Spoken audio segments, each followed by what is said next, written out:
We're here just casually sitting on coolers. It's something John Heyman does all the time, so we decided to follow him to Studio 42. And we're just going to sit and chat about some of the biggest storylines in spring training. I think we have to start with Kris Bryant, because I don't know if there was a more polarizing conversation than the one surrounding Kris Bryant. More of you guys, when I say you guys, you analysts here at MLB Network, are on the side of let him go down. No, I wasn't. And you're not. Why? Well, I always think there's the biggest honor for any player is to get to the big leagues when you're ready. And I think breaking camp, you can't match. I've been called up during the season. I've been called up in September. Not the same as breaking with camp. I thought he played well enough and performed well enough to make the club. But there's a lot of different things that go into this whole decision. I hate the rule. I understand don't start the clock, all that stuff. Yeah. But I do believe that it kind of got sidetracked, too, with his agent. You know, when Scott Boras started bringing up what all the things he was saying on his side, you gave Theo an out. You can't have an agent telling you how to run your organization. Scott said what he said because he knew what was going to happen, right, John?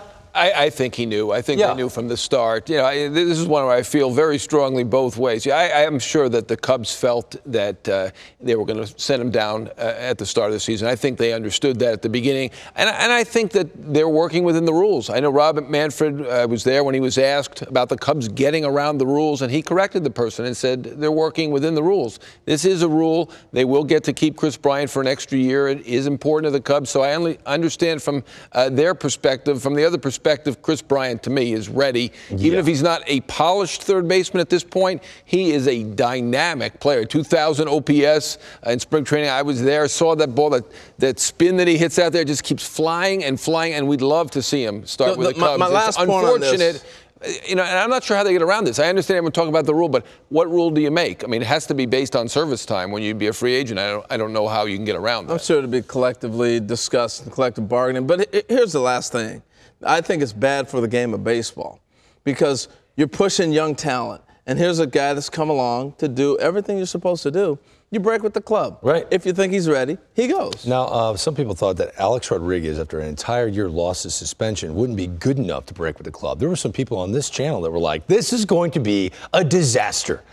How about Alex Rodriguez showing up and having a great spring? Yeah, not a disaster. When I saw him in spring training, he was the best hitter on the New York Yankees, and he ended up with 3 home runs, tying for the team lead. He looked very, very good. Did not look like a 39-year-old who'd missed a season. Had questions, obviously, about whether he was going to be able to perform. They're obviously not going to be using any PEDs this year. But, you know, I just talked to a couple scouts, and they're saying, oh, and again, some people are just against Alex Rodriguez, no matter what's going on with him. They are suggesting he's going to hit 225 with 15 home runs. I don't think so. I think he'll hit 270 with 25 home runs. If he hits 15 to 25, it's going to be a great year anyway, at the point in time where he's at. Look, I always thought this guy can hit.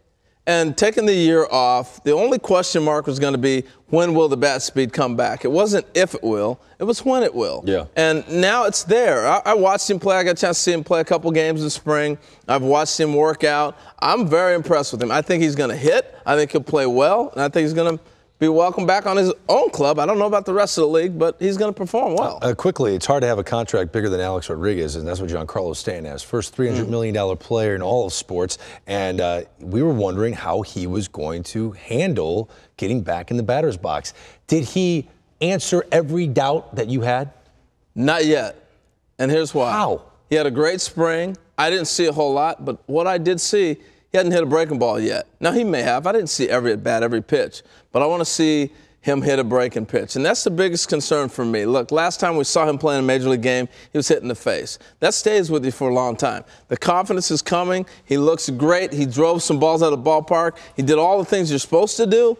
Now I want to see it during the season. So I didn't get to see that in spring training much. And I will.